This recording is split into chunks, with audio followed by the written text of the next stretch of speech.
Neskubėkite kaltinti.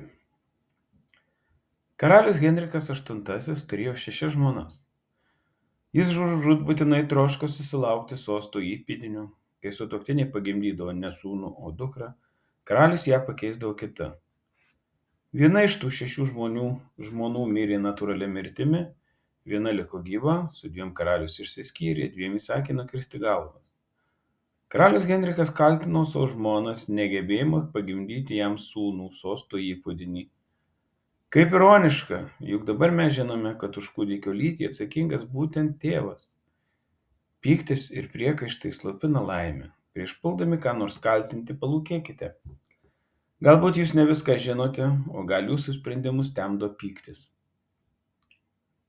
Kaltindami kitus, jūs atsitakote teisės ką nors pakeisti. Robertas Entonis.